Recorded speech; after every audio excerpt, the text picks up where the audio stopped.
البيان الختامي للمنتدى الحواري تحت شعار معا لدعم النساء في السويداء في مواجهة الإبادة. عقدت منصة الفعاليات في شمال وشرق سوريا منتدى حواري اختتاما لفعاليات ونشاطات حملة دعم نساء السويداء بحضور 65 سيدة من مختلف التنظيمات النسائية والمؤسسات والهيئات والأحزاب ومنظمات المجتمع المدني في شمال وشرق سوريا، وذلك في صالة منتزه مشوار في مدينة الحسكة بتاريخ 5 آب 2025.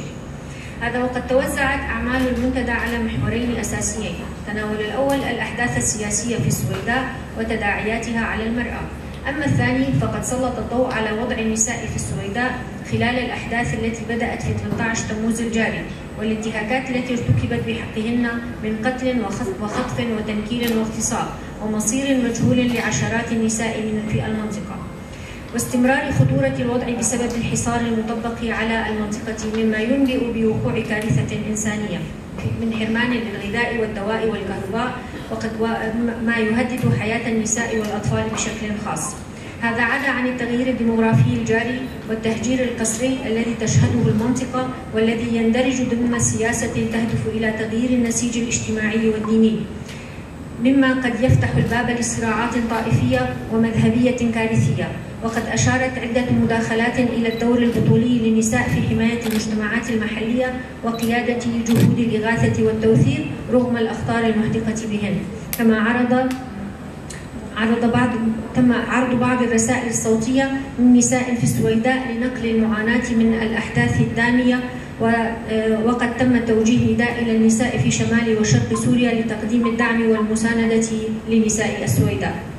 خرج المنتدى بجملة من المخرجات والتوصيات لتخفيف وطأة الحرب وتداعياته على النساء والمدنيين والأبرياء. 1.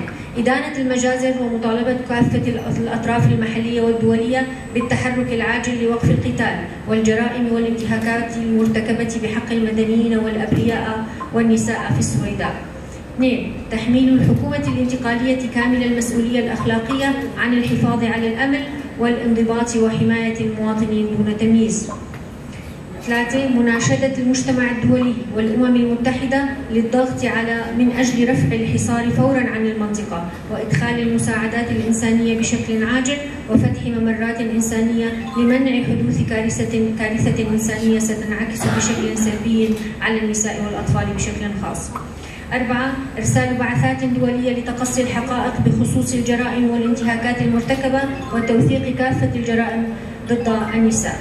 5. المطالبة بمحاسبة الجناة والمتورطين من جميع الأطراف وتطبيق العدالة المرجوة للضحايا. 6. رفض التهجير واستنكار التغيير الديموغرافي والتأكيد على أن التهجير هو جريمة ضد الإنسانية وما لها من تأثيرات طويلة الأمد على تأجيج الأحقاد والعداوات بين المكونات. 7. الدعوة إلى تشكيل شبكة دعم وتضامن نسوية بين نساء شمال وشرق سوريا ونساء السويداء وعلى المستوى سوريا بشكل عام. 8. القيام بحملات مناصرة مشتركة على الصعيد الإعلامي المحلي والدولي. 9.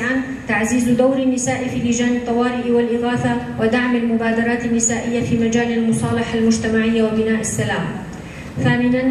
10. إطلاق حملات إعلامية مشتركة للتعريف بما تتعرض له النساء في السويداء للرد على الحملات التضليلية التي تحاول تبرير العنف وتبرئة الجنات وتخفيض وتيرة خطاب الكراهية.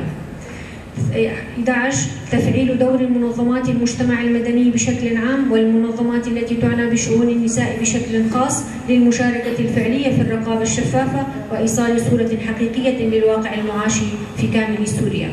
وعليه تم في 12 دعوة النساء في السويداء لتنظيم صفوفها والتدريب من أجل الحماية والدفاع الذاتي المشروع. وعليه تم إنهاء أعمال المنتدى واختتام فعاليات الحملة ومع الاستمرار في الدعم والمساندة لنساء السويداء وكافة النساء السوريات. مصيرنا مشترك وقوتنا بتماسكنا نحو بناء سوريا ديمقراطية تعددية لا مركزية. الحسكة 5 آب 2025 منصة الفعاليات المشتركة في شمال وشرق سوريا.